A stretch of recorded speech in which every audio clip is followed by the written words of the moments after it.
Bonjour à tous, je vous retrouve pour la seconde partie de ma réponse aux foires aux questions. Alors la première partie était consacrée aux livres et cette fois-ci il va être question des voyages. Sachant que je n'ai que 25 minutes pour filmer, on commence tout de suite. Alors j'ai connu des personnes qui sont allées en Corée du Nord via un organisme. Que penses-tu de ce type de voyage? Serais-tu toi-même intéressée ou pas du tout? Alors oui, dans l'absolu je suis intéressée par le fait d'aller partout, la Corée du Nord est fascinante. Après je pense qu'il faut vraiment prendre en compte plusieurs choses, notamment le fait que c'est un voyage qu'on ne peut pas faire en solo, faire comme on veut, aller où on veut. Il faut toujours suivre un protocole, une liste de choses que le gouvernement nord-coréen impose aux visiteurs et on est tout le temps obligé de passer par un organisme de l'État. Donc forcément il faut vraiment garder à l'esprit que ce qu'on voit c'est ce que l'État veut qu'on voit. Donc voilà, il faut vraiment prendre de la hauteur par rapport à ça. Et ensuite deuxièmement, malheureusement le fait que ce soit des organismes de l'État donne de l'argent à l'État. Donc voilà, on finance une dictature, ça c'est un petit côté voilà, à prendre en compte. Dans tous les cas où qu'on aille, de toute manière on finance un petit peu l'État, mais généralement on peut toujours s'arranger pour payer plus les populations, ce genre de choses là, c'est vraiment tout compris, c'est-à-dire qu'on ne paye rien réellement sur place, l'organisme paye tout et on prend tout, on paye tout à l'organisme. Donc voilà, mais dans l'absolu, j'adorerais y aller, c'est fascinant. Avec quelle population as-tu rencontré le plus de difficultés lors d'un voyage? J'entends des difficultés à échanger plus qu'à l'ordinaire, un accueil un peu froid, et au contraire, dans quel pays t'es-tu senti la mieux reçue? C'est très compliqué une question comme ça parce qu'honnêtement, dans chacun des pays où je suis allée, je peux citer une personne qui a été horrible et une personne qui a été adorable.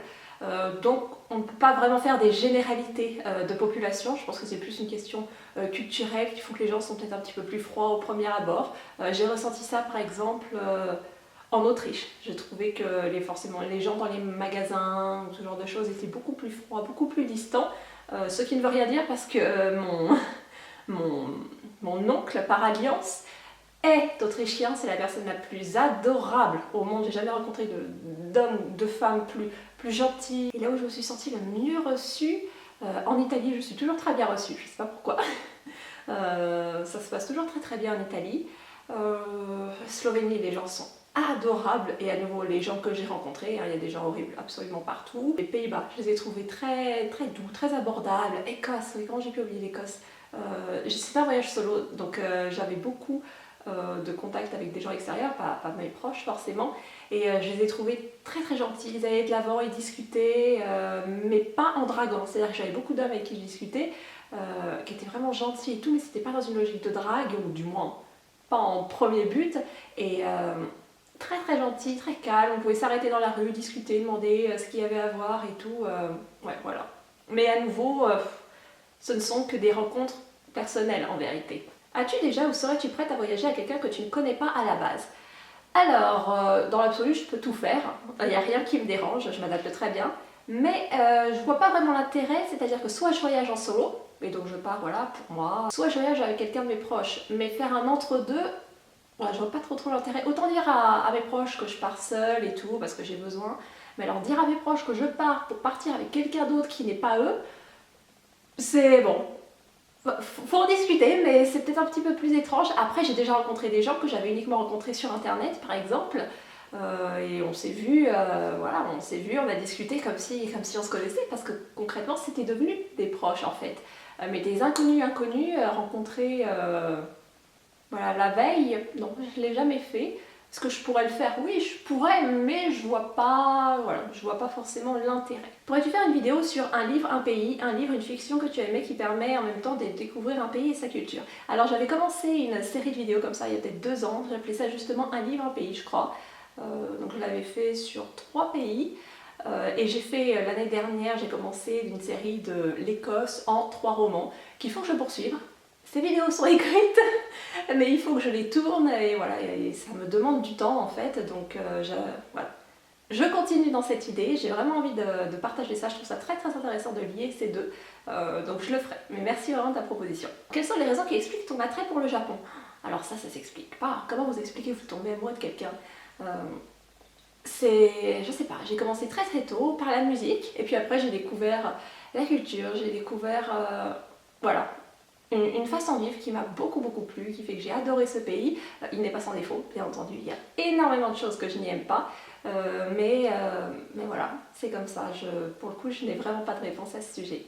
J'aime le mélange de tradition, de modernité, j'aime la nourriture, j'aime la politesse. C'est vraiment un ensemble. C'est surtout qu'en fait, je m'y sens bien lorsque j'y suis. Lorsque j'y suis, j'ai l'impression de retourner à la maison. J'ai pas peur, j'ai peur de rien, j'anticipe rien. C'est très exaltant. Comment choisis-tu tes destinations de voyage? Alors, à l'instant, à l'envie. Ça peut être un film que j'ai vu où je me suis dit oh, j'ai vraiment envie de voir ces paysages en vrai, ça peut être un livre qui m'inspire, ça peut être un article sur un blog, vraiment moi c'est au coup de cœur, c'est à l'envie et bien évidemment en fonction de ce que je peux me permettre financièrement. Ça c'est la seule limite, hein, avec le temps bien évidemment. Un poète que tu amènes avec toi, est-ce le même pour tous les voyages? Absolument pas, je pense que chaque voyage est différent, on y part avec des attentes différentes, donc le poète change également. As-tu le souvenir d'une odeur, d'un bruit, d'une odeur, je dirais les rues de Tokyo. Je pourrais les reconnaître entre mille. Il y a une odeur de nourriture et c'est très très particulier honnêtement. Ceux qui sont allés à Tokyo doivent savoir. Je n'ai jamais revu cette odeur autre part qu'au Japon. L'odorat est un des sens les plus développés et renvoie à énormément de souvenirs, probablement la majorité inconscients. Donc vraiment fascinant. Et pour le bruit, je dirais tous les monuments, les lieux religieux, alors qu'ils soient bouddhistes, shintoïstes, chrétiens, juifs, musulmans. Il y a toujours énormément de sons dans ces endroits, que ce soit des chants, que ce soit des sons de cloches. Ce sont vraiment des bruits qui m'ont marqué. Lorsque j'ai fait un voyage à travers l'Europe, il y avait tout le temps ces bruits d'église et ça m'a rappelé beaucoup de choses parce que je suis née en France, j'ai beaucoup entendu les églises. Ce n'est pas ma religion, mais je les ai beaucoup entendues. Et voilà, je sais pas, ça touche quelque chose les religieux, les lieux religieux parce que ça, c'est important, beaucoup de gens et je respecte beaucoup ça. Le pays où tu pourrais t'installer, dans l'absolu je pourrais m'installer partout, mais c'est vrai que je pense que ce serait plutôt en Europe, je dirais peut-être la Grande-Bretagne. Je pense que je pourrais facilement m'installer en Grande-Bretagne. J'adore Londres, j'adore la campagne anglaise, j'adore l'Écosse. Ouais, voilà. Je pense que si je ne devais pas bosser et si j'avais les moyens, j'irais en Grande-Bretagne. Parce qu'il faut quand même avoir les moyens en Grande-Bretagne si on veut avoir un style de vie agréable. Voilà. Mais sinon, ouais, l'Italie doit être assez sympa. Hein. Je pense un coin perdu dans la Toscane italienne. On peut pas dire non. D'où devient ta passion du voyage?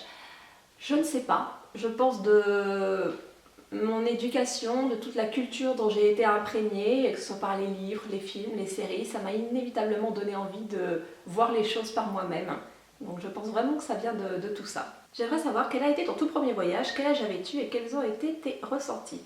Alors ça dépend si tu parles de mon premier voyage que j'ai financé par mes propres moyens, parce que en payant moi-même, j'ai commencé à voyager moi à 15 ans. Je commençais à aller à Paris et tout, à voyager en France en réalité. Après, à l'étranger, c'était à 19 ans.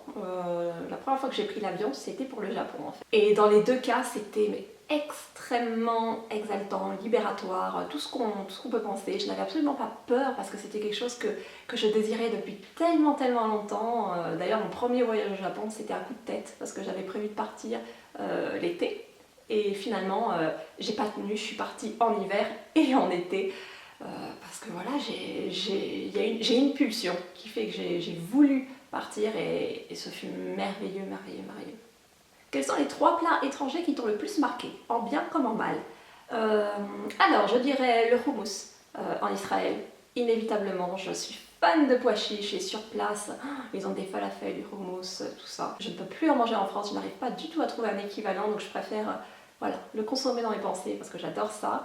Un plat négatif, alors quand je mangeais encore de la viande, j'avais commandé une queue de bœuf à Rome parce que c'était un plat typique et voilà, j'étais dans ma période où je pensais qu'il fallait tout faire de typique. J'étais un peu comme ça et donc je m'étais dit voilà, il faut que je prenne la queue de bœuf et tout, mais c'était horrible, c'est hyper compliqué à manger, on s'en met partout, il y a de la sauce tomate et tout, c'est pas bon du tout, c'est caoutchouteux, ouais, voilà, ça c'est gros souvenir, plus jamais.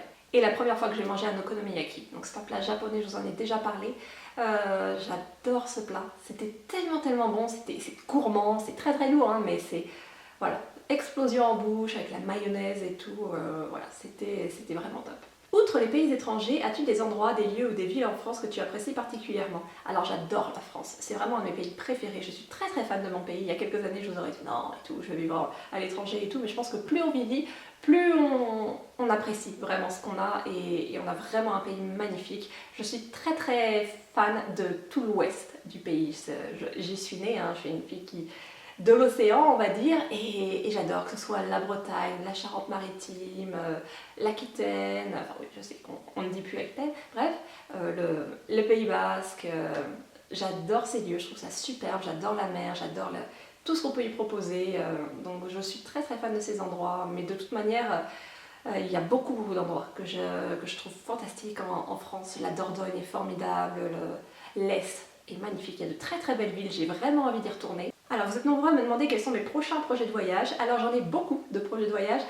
Honnêtement, tout va dépendre des finances, ce qui va être un peu compliqué cette année parce que voilà, j'ai repris des stages, donc c'est-à-dire rémunération de merde. Donc voilà, ça va vraiment dépendre.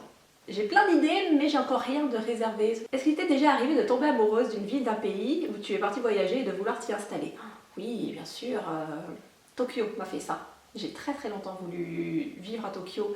Mais voilà, je me suis quand même contenue parce qu'il y a beaucoup de choses qui font que y vivre, enfin, y vivre 2 ans ça irait, mais y vivre plus longtemps ça serait quand même assez contraignant, notamment en tant que femme. Voilà, c'est pas forcément simple.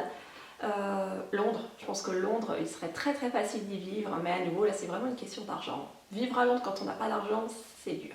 Combien de temps à l'avance prépares-tu tes voyages? Alors, en général, j'essaye de les préparer le plus tôt possible. Déjà parce que financièrement, ça aide beaucoup de réserver les choses à l'avance, que ce soit avion, logement. Ça me permet en fait de gagner du temps sur place, de généralement bien préparer, savoir où je vais, savoir quels sont les quartiers. Voilà, j'apprends les noms des rues, donc je sais à peu près me déplacer déjà quand j'arrive. Bien évidemment, rien ne vaut l'expérience physique, hein, parce qu'en général, vous avez beau apprendre Venise, vous allez vous perdre par exemple, ça c'est inévitable. Mais j'aime bien en général prendre de l'avance. Après, je serai incapable de calculer, ça dépend. Il y a des voyages, je mets 6 mois, il y en a 1 mois, parce qu'après, voilà, tout dépend du moment que j'ai pu trouver pour partir. As-tu déjà visité la Norvège et l'Islande et lesquels des deux me conseilles-tu? Je te conseille les deux, ça c'est inévitable, ce sont des lieux qui ont l'air absolument magnifiques. Je n'y suis jamais allée, mais j'ai très très envie de le faire. Honnêtement, quand je serai dans ma phase pays froid, parce qu'en fait voilà, pour les choix du pays, en général je choisis au coup de cœur, à l'argent et selon si j'ai envie de froid ou de chaud.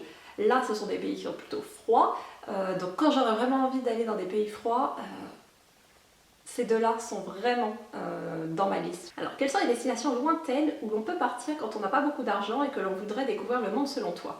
Alors, je te conseillerais plutôt l'Asie dans ces cas-là. Plus le Vietnam, le Cambodge, tout ça. L'Amérique du Sud est très très peu chère sur place, mais l'avion est cher. Or, l'avion pour l'Asie est un petit peu moins cher que pour l'Amérique du Sud, donc ouais, voilà, je te dirais Asie du Sud-Est. As-tu des conseils pour commencer un blog sur la culture? Je suis pas du tout la meilleure pour donner des conseils comme ça. Voilà, parce que je pense que c'est extrêmement personnel la manière dont on veut faire un blog. Sois honnête avec toi-même et fais les choses pour toi, pas forcément pour ce que les autres attendent de toi. Tu n'es pas un panneau publicitaire, donc assume-toi. C'est ton plaisir, donc tu parles de ce que tu as envie et tu dis ce que tu as envie. Bonjour, vas-tu retourner au Japon ou dans un autre pays d'Asie? Si oui, lequel? Alors oui, je retournerai au Japon, ça je le sais. Après quand? C'est compliqué. J'ai beaucoup pensé ces derniers mois à retourner au Japon parce que ça me manque terriblement. Mais je pense que j'ai d'autres voyages à faire avant. D'ailleurs, tu me parles de l'Asie, je pense que je retournerai en Asie dans un autre pays que le Japon. Pour le moment, ça serait plus la Mongolie et la Russie. Bon, la Russie, vous savez, c'est entre l'Asie et l'Europe. Donc voilà. Quel est ton pays préféré qui t'a laissé une trace impérissable, t'a touché et pourquoi? À nouveau, ça dépend vraiment, je pense, des expériences personnelles sur le moment. Hein, tout dépend des rencontres qu'on y fait et autres. J'ai énormément aimé l'Écosse. J'y suis allée dans un moment où j'étais épuisée physiquement. J'avais travaillé toute une année et c'était assez dur.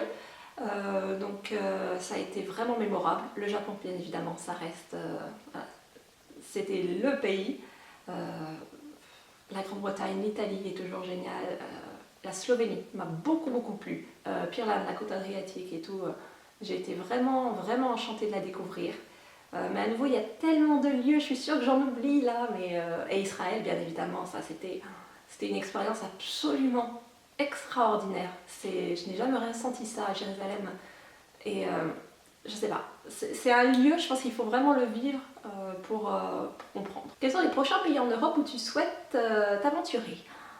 J'adorerais, comme je l'ai dit, aller en Islande, en Norvège, peut-être plus des pays froids pour le moment, je pense. Mais après, c'est peut-être parce qu'on arrive en hiver, je sais pas encore. Quel est le musée que tu préfères dans Paris? Alors là, je vais être touriste 2000, voilà, j'ai aucune originalité, c'est le musée d'Orsay, tout simplement parce qu'il contient énormément d'œuvres des impressionnistes et c'est le mouvement que je préfère en peinture. Je suis très fan de Monet, vous savez, j'ai souvent eu un livre derrière moi de Monet, là je crois que je l'ai bougé, j'ai un Renoir actuellement, le Monet doit être quelque part par là. Voilà, tout simplement, je trouve que le fait que ce soit dans une gare, voilà, j'adore l'idée, j'adore ce qu'ils en ont fait, voilà, la disposition et tout, plus les peintres, j'adore. Mais il y a énormément de très très beaux endroits à Paris. As-tu déjà été confronté à de la xénophobie de la part de la population locale lors de tes voyages? Si oui, comment as-tu réagi? C'est déjà arrivé, oui. Après, je pense qu'il faut prendre vraiment beaucoup de recul et se dire qu'il y a aussi peut-être une question culturelle qui fait qu'on a une distance avec l'étranger, j'en sais rien. Au Japon, il y a beaucoup ça, par exemple, on ne va pas forcément s'asseoir à côté de vous, on ne va pas vous distribuer des choses. Ça m'avait beaucoup choqué moi, parce que j'avais 19 ans à l'époque, je connaissais pas forcément grand-chose au voyage et tout, et ça m'avait beaucoup fait mal le fait qu'on ne veuille pas, moi, me donner des prospectus et tout, alors qu'avec le recul, ils n'y pensaient pas à mal. Après, forcément, j'ai vu énormément de comportements xénophobes, hein, que ce soit dans des interdictions à certaines personnes d'entrer dans des bars ou autres. Au Japon, vous avez des interdictions d'entrée pour les non-japonais ou pour les Coréens ou autres. C'est particulier. Donc j'ai déjà été confrontée à ce genre de comportement, mais voilà, je prends du recul par rapport à tout ça. J'essaye vraiment de ne pas le prendre pour moi. Et voilà, je pense que c'est vraiment la chose à faire. Que penser des voyages humanitaires? Alors j'ai l'intention de faire une vidéo sur ça depuis peut-être 1 an et demi. Il faut vraiment que je vous en parle.